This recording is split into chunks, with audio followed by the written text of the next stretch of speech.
Olá, a Operação Mata Atlântica em Pé é o tema do Ponta a Ponta desta semana.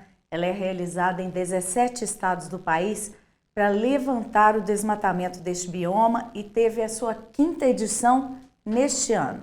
Participam comigo deste bate-papo aqui no estúdio o capitão da PM Flávio José de Souza, que é integrante do Núcleo de Combate aos Crimes Ambientais do MPMG, e remotamente está conosco o promotor de Justiça do Paraná, Alexandre Gaio, que é presidente da ABRAMPA, Associação Brasileira dos Membros do Ministério Público de Meio Ambiente. Muito obrigada pela presença de vocês aqui hoje na TVMP. Bom, eu começo perguntando ao doutor Alexandre como e por que foi criada essa Operação Mata Atlântica. Olá a todas e todos. A Operação Mata Atlântica em Pé foi criada no ano de 2017, inicialmente no estado do Paraná, em razão da constatação de uma continuidade do desmatamento da Mata Atlântica e um aumento dessa supressão de vegetação nativa. Nada obstante, a Mata Atlântica sobreviver com poucos remanescentes bem preservados em todo o Brasil. A Mata Atlântica é um bioma de extrema importância, porque, embora ocupe apenas 15% do território nacional, mais de 170 milhões de pessoas vivem no âmbito da sua abrangência, nesses 17 estados, e a Mata Atlântica desempenha funções ambientais, socioambientais, múltiplas e que são indispensáveis para a nossa vida em sociedade, para um meio ambiente ecologicamente equilibrado. Em razão da continuidade desse desmatamento, nós idealizamos, então, essa operação que se iniciou no estado do Paraná em 2017 e que, a partir do ano 2018, se tornou nacional, abrangendo os 17 estados numa verdadeira força-tarefa entre os ministérios públicos, as forças de segurança, especialmente as polícias ambientais, e os órgãos de fiscalização ambiental, né, os órgãos estaduais de meio ambiente, o IBAMA, uma força-tarefa para identificar as principais áreas de desmatamento, os responsáveis por esse desmatamento, e iniciar um processo aí de responsabilização e de busca da recuperação integral dessas áreas. Então, a operação começa com um levantamento, né? Como é que ele é feito e o que ele já demonstrou? Olá, Laura. Olá, doutor Alexandre Gaio. Essa operação em Minas Gerais, ela começa com a participação conjunta, né, de órgãos de execução, IBAMA, Polícia Militar de Meio Ambiente, Secretaria Estadual de Meio Ambiente. Em várias reuniões, nós coletamos os dados que são enviados do MAP Biomas, do monitoramento contínuo da SEMAD, né, dos dados de fiscalização tanto da Polícia Militar quanto do IBAMA, como também do IEF. E nesse conjunto de dados nós fazemos um refinamento de dados em conjunto, né, com essas instituições, até efetivamente nós chegarmos naqueles alvos prioritários que serão fiscalizados durante a operação. É um levantamento por imagem, esse monitoramento é feito com imagens ou é presencial de fiscais, como é? Sim. No primeiro momento, na parte do planejamento, né, conforme eu disse, a gente faz uma triagem dessas informações, né, através de imagens de satélites, dados de fiscalizações que outrora ocorreram. Quando antecede a operação, nós também fazemos um sobrevoo com asa fixa, né, com apoio do Comando de Aviação do Estado, para ratificar ou retificar algumas áreas que serão fiscalizadas. E a partir de então, essas informações elas são distribuídas entre equipes da Polícia Militar e técnicos do IBAMA, da SEMAD e também do SEAT aqui do Ministério Público, né? E a partir de então, nós desencadeamos essa operação durante 5 dias e essas áreas são fiscalizadas e, dependendo da situação, né, sofrem embargos, né, medidas administrativas e mais ainda, né, depois dessas primeiras fiscalizações, nós reunimos esses dados e encaminhamos para as promotorias correspondentes para que outras medidas sejam tomadas, dentre elas na esfera criminal e também bastante importante a esfera civil, que é a efetiva recuperação dessas áreas que foram degradadas. No restante do estado, doutor Alexandre, ocorre do mesmo jeito ou cada região tem uma especificidade?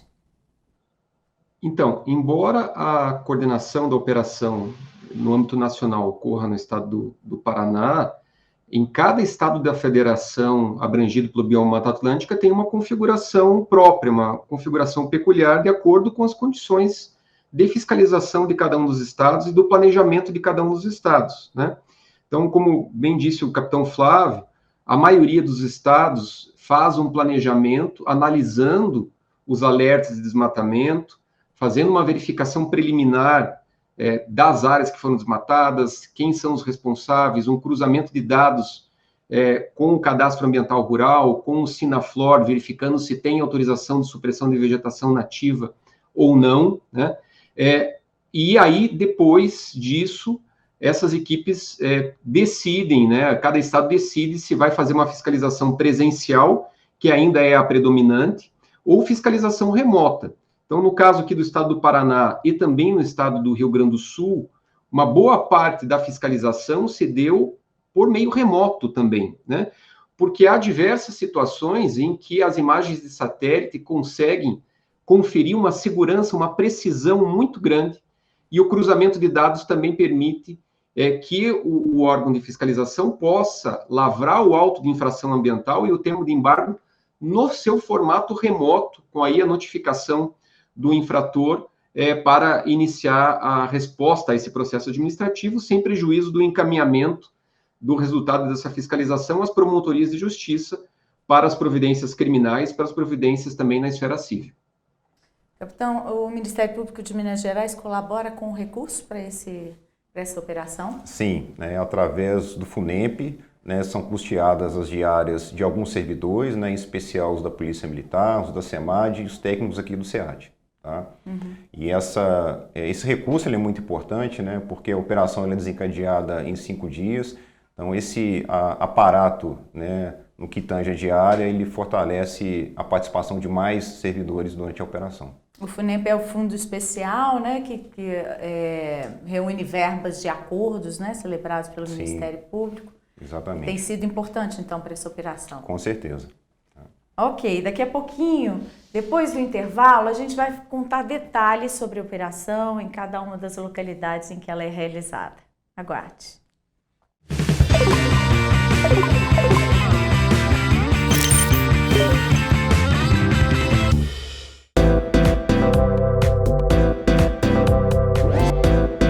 TVMP, em todo lugar, ao seu lado. Realização: Ministério Público de Minas Gerais.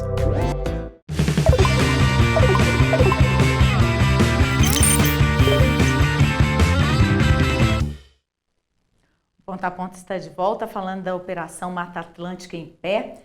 E eu pergunto para o doutor Alexandre como é que tem sido o papel da Abrampa nessa operação.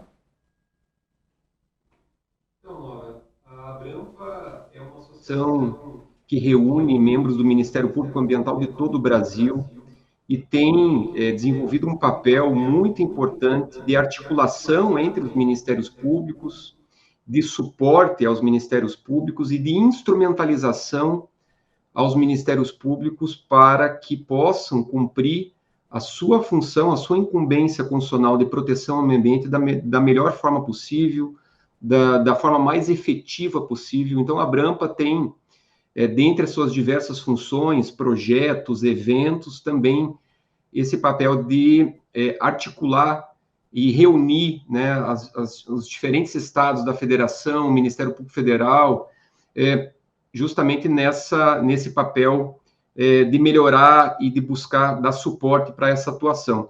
A Abrampa também tem tido esse papel de interface com os demais órgãos públicos que trabalham com a questão ambiental, socioambiental e urbanística, e com a sociedade civil. Então, portanto, a Abrampa tem, ao lado do MEC Biomas, ao lado da SOS Mata Atlântica, tem tido um papel muito importante aí no suporte à Operação Mata Atlântica em Pé. Como é que tem sido o uso da tecnologia da plataforma MAP Biomas Alerta? Então, o sistema MAP Biomas Alerta, que se iniciou no final do ano de 2018, ela revolucionou o sistema de fiscalização do desmatamento no Brasil como um todo, em todos os biomas, mas especialmente na Mata Atlântica. Isso fez uma diferença muito grande, porque o sistema MAP Biomas ele recebe alertas de vários satélites sobre os desmatamentos, e uma equipe faz uma triagem e verifica se esses alertas realmente dizem respeito a uma supressão de vegetação nativa ou se é alguma outra causa. E a partir do momento em que há uma validação desse alerta, isso ocorre rapidamente, no prazo de 30 dias, depois do recebimento da ocorrência do desmatamento, isso já é publicizado no sistema. E o sistema Biomas Alerta, além de fazer isso, ele já faz cruzamentos com o cadastro ambiental rural dos imóveis, com os sistemas de informação, especialmente com o Sinaflor, de autorização de supressão de vegetação nativa, com as unidades de conservação, e isso facilita, de modo muito significativo, o nosso trabalho de planejamento, que o capitão Flávio comentou anteriormente, né? Um trabalho de identificação de todas essas áreas desmatadas, e também é possível, pelo sistema, se verificar quais são as regiões de cada um dos estados em que o desmatamento tem se concentrado, quais são os municípios onde ocorre maior desmatamento. E isso ajuda e muito a uma definição de prioridade de atuação, a uma definição da forma de atuação também. Então, juntamente com outros bancos de dados que nós utilizamos, o sistema Biomas Alerta ele traz todas essas facilidades e potencialidades também, lembrando que os alertas também, a gente pode fazer o registro de todas as ações que foram tomadas em cada um dos desmatamentos. E isso a sociedade tem livre acesso, todos os órgãos públicos têm livre acesso. Com esse monitoramento, capitão, em que regiões que o Núcleo de Combate a Crimes Ambientais tem atuado mais nessa questão do desmatamento da Mata Atlântica, aqui em Minas? Em especial nessa operação Mata Atlântica, né, cruzando os dados do MAP Biomas e os dados que outrora eu havia comentado, a Operação Mata Atlântica ela concentrou no Vale do Jequitinhonha, tá? E abrangeu 20 municípios. Tá? Nós desencadeamos essa operação durante um período de 5 dias, do dia 19 ao dia 23 de setembro, em que pese, né, o doutor Alexandre Gaio sabe disso, né, Minas Gerais infelizmente está liderando, né, os estados com maior áreas desmatadas em Mata Atlântica, né, a resposta que nós demos com relação a essa operação ela também foi proporcional. Né, haja visto os resultados, né, foram 138 propriedades fiscalizadas, 134 autos de infração lavrados, pouco mais de 2 mil hectares de áreas embargadas e aproximadamente 24 milhões de multas, né, administrativas lavradas aí pelos técnicos. Então a nossa resposta ela é bastante efetiva, né, em que pese, né, nós temos um dos estados que mais, né, infelizmente desmata aí o bioma Mata Atlântica. Antes da operação, como é que era feito esse controle ou ele não havia? Antes da operação, nós tínhamos ações isoladas de cada órgão. Então a Polícia Militar fiscalizava, a SEMAD fiscalizava, o IBAMA fiscalizava. Com essa iniciativa do doutor Alexandre Gaio no Paraná de fazer uma operação a nível nacional, aqui em Minas nós conseguimos concentrar todos esses esforços, todos esses órgãos numa ação conjunta. Então a resposta, quando ela é feita de maneira conjunta, ela é muito mais efetiva. Né? Então, com o desencadeamento dessa operação Mata Atlântica a nível nacional, mais uma vez, nós conseguimos concentrar todos os esforços da área de planejamento, de fiscalização, em prol aí do combate ao desmate irregular do bioma Mata Atlântica. Quer dizer, um trabalho em cooperação e com troca de dados também entre essas instituições todas, né? Isso é importante. Sim, claro, né? São várias bases de dados que nós utilizamos. Eu costumo dizer, né, durante os planejamentos com os colegas, né, um planejamento conjunto, que junto nós somos mais fortes. Né? Então essa operação Mata Atlântica, ela revelou de uma maneira bastante enfática, né, essa união, né, no esforço de combater esse desmate que aqui em Minas Gerais tem sido bastante significativo. E ela aqui está reunindo quantas pessoas nas operações? Aproximadamente entre técnicos do SEAT, IBAMA, SEMAD, policiais militares, em torno de 100 servidores. Tem sido suficiente ou precisamos de mais gente em campo? Eu até discutia isso com o Dr. Carlos, com o próprio Dr. Alexandre Gaio, né, que nós precisamos avançar em algumas temáticas, né, dentre elas a questão da fiscalização remota. Eu acho que nós temos capacidade, né, pessoas especializadas da gente implementar isso aqui no Estado, e esse é um dos desafios que nós, né, pretendemos aí avançar aqui no Estado de Minas Gerais para tornar mais efetiva ainda essa nossa fiscalização. Ok, então nós vamos para mais um breve intervalo, daqui a pouquinho a gente vai falar mais sobre esses desafios da Operação Mata Atlântica em Pé e dos resultados dela nacionalmente. Aguarde.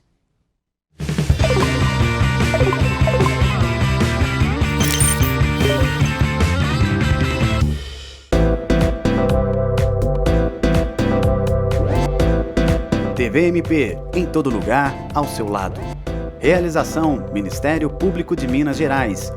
Siga a gente nas redes sociais e procure por MPMG Oficial. Para mais informações, acesse mpmg.mp.br.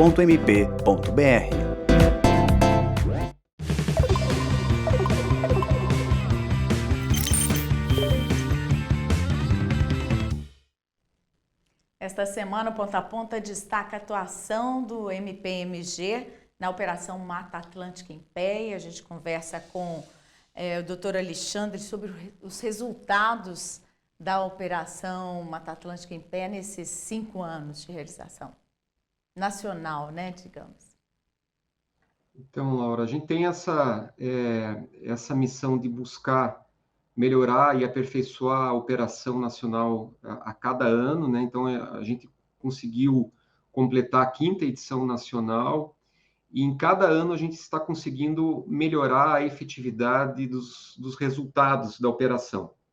Então, a gente teve nesse ano de 2022 um aumento muito significativo da área que foi fiscalizada e, portanto, com a confirmação do desmatamento ilegal, a lavratura dos autos de infração e termos de embargo, o número de áreas foi maior, a extensão de áreas foi maior e também, proporcionalmente, o valor das multas também cresceu muito. Então, a gente teve, nesse ano, em apenas 10 dias de operação, vejam como é importante uma força-tarefa de fiscalização para proteger a Mata Atlântica. Em alguns estados em 5 dias, em outros em 10 dias, mas a gente teve 1.296 áreas fiscalizadas esse ano em apenas 10 dias. Dessas 1.296, houve a confirmação de quase 11.300 hectares de desmatamento ilegal e que gerou a lavratura de autos de infração em termos de embargo. E a gente teve 52 milhões, mais de 52 milhões de reais de multas aplicadas. E aqui esse número ainda não é o final, porque nessa fiscalização remota que ocorreu aqui no estado do Paraná, a gente tem mais de 1.000 hectares ainda que está em processo de elaboração os autos de infração. Então, a gente tem tido também, logicamente, com o apoio, né, desse sistema Biomas Alerta e com uma incrível cooperação dos órgãos de fiscalização, das polícias militares, polícias ambientais, um aumento significativo aí dos resultados da operação em relação à constatação do desmatamento e resposta inicial a esses ilícitos. Muita gente não tem noção do que o desmatamento de uma área de Mata Atlântica pode provocar. Eu queria que o senhor explicasse isso, né, para o nosso clima, para o nosso país. Então, Laura, isso é muito importante trazer para a sociedade uma explicação do porquê é importante, do porquê é indispensável protegermos os remanescentes de vegetação na... A imagem travou e vou passar para o capitão. Vamos falar sobre isso, capitão? Claro. Dessa importância. Sim, o bioma Mata Atlântica, ele é tão importante quanto o bioma Cerrado também aqui em Minas Gerais, né? Uhum. Tem algumas regiões no Vale do Jequitinhonha que a gente pega aquela região de Mata Atlântica em transição com o Cerrado, e essas regiões elas são importantes principalmente também por questões de recarga hídrica, né? São locais que contêm nascentes, né? Contêm uma biodiversidade muito grande, né? E elas devem ser preservadas porque justamente elas compõem uma certa quantidade significativa de biodiversidade. Tá? E, mais uma vez, a questão da recarga hídrica também é bastante importante, né? Doutor Alexandre, dando continuidade à sua fala. Então, é muito importante explicar para toda a sociedade a importância e a indispensabilidade da proteção dos remanescentes de vegetação nativa da Mata Atlântica. A Mata Atlântica ela é responsável, esses remanescentes de vegetação nativa são responsáveis pelo fornecimento de água potável para toda a sociedade, inclusive para todos os setores econômicos. Há um estudo da Universidade Estadual do Rio de Janeiro, do Carlos Eduardo Young, que demonstra que 50% de toda a água potável da Mata Atlântica, na abrangência desses 17 estados, são oriundos das unidades de conservação existentes na Mata Atlântica, né? Além disso, a Mata Atlântica tem múltiplas outras funções, dentre elas o controle e prevenção para se evitar inundações, para se evitar deslizamentos, para se evitar a erosão. Ela controla o micro e o macroclima, ela melhora a qualidade do ar atmosférico. Então, a gente tem na Mata Atlântica a importância dessa preservação, isso sem dizer, lógico, do respeito à vida, né, das espécies da flora e da fauna, que tem uma incrível biodiversidade. A gente tem múltiplas razões para defender a Mata Atlântica, para que a nossa vida em sociedade seja sadia e para que a gente possa garantir mínimas condições para as futuras gerações. Qual que é a principal ameaça aqui em Minas, às regiões de Mata Atlântica? É a utilização do desmate para agropecuária e para a utilização também do rendimento lenhoso, né? Então, infelizmente, essas duas atividades criminosas aí têm feito com que os autores, né, se sintam à vontade para poder fazer esse tipo de desmate, mais uma vez, né, pleiteando aí áreas de agropecuária, áreas para aproveitamento do rendimento lenhoso e, mais ainda, implantação de empreendimentos imobiliários de maneira irregular. O Ministério Público não trabalha só na atuação. Tem um trabalho de conscientização junto a essas populações que vivem ali em torno de áreas de Mata Atlântica? Essa parte de conscientização é bastante importante, né? Na medida que nós vamos até esses locais, fazemos as fiscalizações juntamente com os demais órgãos, também é feito um trabalho de conscientização no sentido de fomentar a importância da preservação dessas áreas, né, justamente para que nós tenhamos uma qualidade de vida mais adequada, né, e que aquela atividade criminosa ela realmente seja combatida e os autores sejam, tomadas providências atinentes a cada caso. Essa conscientização, né, doutor Alexandre, é importante porque o produtor rural acaba percebendo os benefícios de se preservar áreas de vegetação nativa. Os efeitos do desmatamento da Mata Atlântica são sentidos pelos proprietários dos imóveis rurais. Quando eles percebem, por exemplo, que o fluxo dos cursos hídricos diminui, né? Quando o período de seca aumenta, quando tem dificuldade, inclusive, para poder desenvolver a sua atividade produtiva. Isso em várias regiões do país já tem ocorrido. Aqui no noroeste do estado do Paraná, nós temos grandes áreas, extensas áreas com erosão e com dificuldade, inclusive, de irrigação das plantações. Então, esses efeitos do desmatamento já são sentidos concretamente por vários dos proprietários rurais. Mas, mesmo assim, ainda há aqueles, né, e diga-se, uma minoria, que prefere desenvolver as suas atividades de modo ilícito, desmatando ilegalmente e utilizando essas áreas indevidamente para a produção. Obrigado pela sua presença aqui na TV MP, pelos esclarecimentos. Obrigada, capitão, pela participação aqui no Ponta a Ponta. Continue ligado na TV MP. O Ponta a Ponta volta toda semana com um tema diferente. Aguarde.